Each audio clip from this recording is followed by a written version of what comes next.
Okay, so now the next lesson we're going to be talking about abdominal breathing, which is a really handy technique which is going to help both your training in leading up to this adventure and also while you're actually on the mountain dealing with the thin air. So, abdominal breathing is a breathing technique, a deep breathing technique, I should say, that helps strengthen up your diaphragm. It's also known as diaphragmatic breathing and belly breathing as well. Now, it's been used in yoga and Pilates and lots of relaxation techniques, relaxation exercises for years and years and years and years, and it can be really, really beneficial for you. So a few of the things it does or potentially does is it improves blood oxygenation, it reduces your stress response, improves your digestion, relieves tension in the neck and shoulders, improves your posture, improves your attention span. So all of those benefits are relatively decent in any situation. So if you are just training and you are preparing, all of those things are going to be pretty good. Being able to relax a little bit more, improve the utilization of the oxygen that you're taking into the body, improving your digestion, all of that's going to be great. When you're up on the mountain, that's going to be really, really fantastic as well. And all of those bits and pieces are going to go into a decent response and a decent benefit when you're up on the mountain. Now, I'll say pretty clearly with abdominal breathing, this information is coming mainly from my altitude, mainly anecdotally. So for many of my trekkers, I get them to do abdominal breathing, and many have reported great success with this technique when they're feeling a bit dizzy, a bit short of breath at altitude. And they said even spending a few minutes concentrating on this when they do experience those symptoms can settle them a little bit, and also by able to concentrate on this while they're actually generally hiking, generally trekking, they can just stay a little bit calmer, keep their breathing a little bit more under control, and just stay a little bit happier as they go through. Now, to be clear, there isn't any studies that I'm aware of around this. There isn't any rock solid science, but anecdotally, this has happened and been reported from many, many of my trekkers. So I will stand by this and say it is a good technique to learn. So how do you do it? Really, really simple. Basically, I want you to do this with me right now. You're going to put one hand on your belly and one hand on your chest. Now, you're going to breathe in very, very slowly through the nose, and you're going to try and feel the belly expand while keeping the chest relatively still. Then once you've got the belly to the full expansion, you're going to breathe out slowly through the mouth and feel the belly return to normal. And then you're simply going to repeat that. Now, at first this might feel a bit strange and it might be a bit foreign. You might really have to think and concentrate on this, but practice makes perfect here. Consistency is key. So the more you can practice this, the more natural it'll feel, the less you have to think about it when you're exercising, when you're on the mountain, and the better it will get. Now, the idea behind this is those chest and shoulder muscles, they for a lot of us use a lot of they do a lot of the work for our normal breathing day to day. But if we can get the sort of diaphragm doing a little bit more work and actually getting that air into the belly, it can be a lot more efficient for the body, and it kind of can help calm everything down, let us utilize this oxygen a little bit more. On the other side of things, when we are breathing into the chest and the shoulders, that sort of response to the body to say, hey, I'm ready to get pumped up, I'm ready to get amped up, I get the adrenaline going so I can respond to a threat, which is great. Like if you're hyperventilating, if you're going to, come into a race, like a 100-meter sprint or something like that. But for us as hikers, trekkers, mountaineers, it's not really something you want to be doing. So that's part of the reason why abdominal breathing can be so good for you. So practice makes perfect, as I said. So what can you do here to practice it?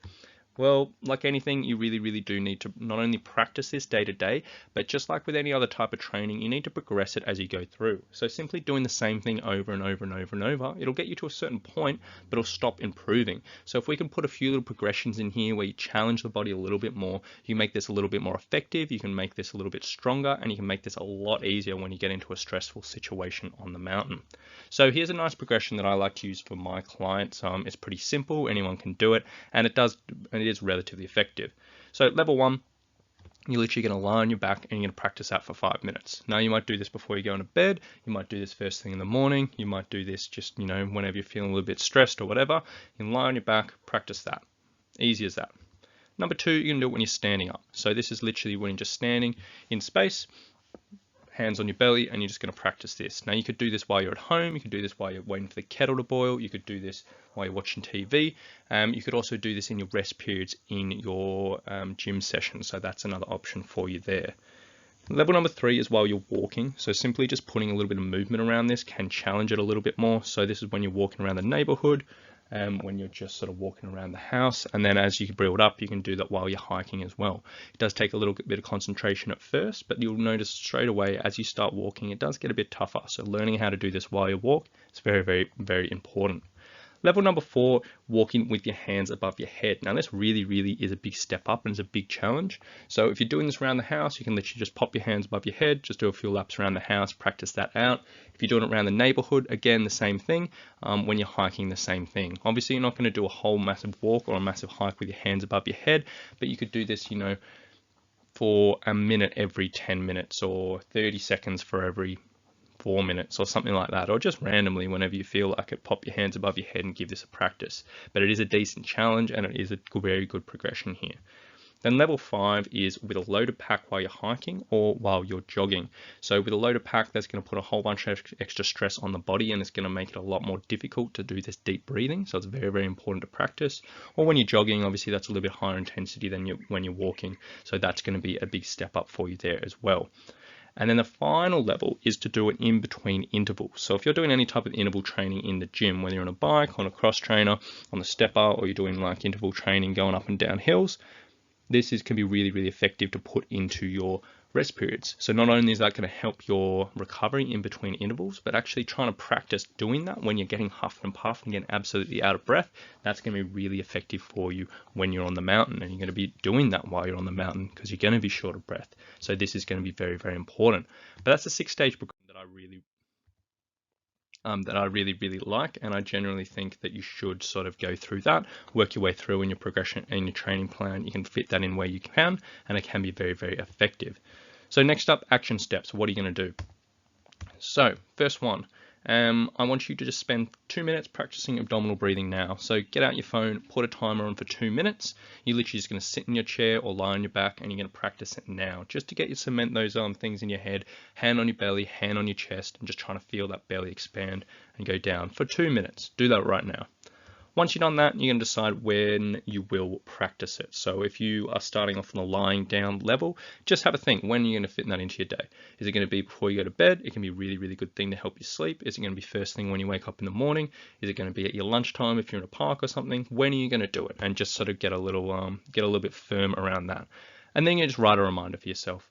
So with all these things, we always have good intentions. It never works, it never does anything for you unless you actually do it. So just write a reminder for yourself. Put it in your phone, a little buzz for you. Write it on your hand, write on a little note for yourself. Put it somewhere where you can see. Whatever you need to do to remind yourself to do this, because it is a very, very powerful technique to learn, not only for altitude, but also in your general training and your general life. And I'd highly, highly recommend you work your way through that progression and really take the effort to learn it. So that's enough for abdominal breathing today. So that's a very, very general breathing technique, which you can pretty much use for the entirety of your altitude trip if you have practiced it before. The next one we're going to be talking about is pursed lip breathing, which is a little bit more specific technique to use in certain situations, but it can be very, very effective when you're up at altitude. So click on to the next video and we'll get into it in a sec.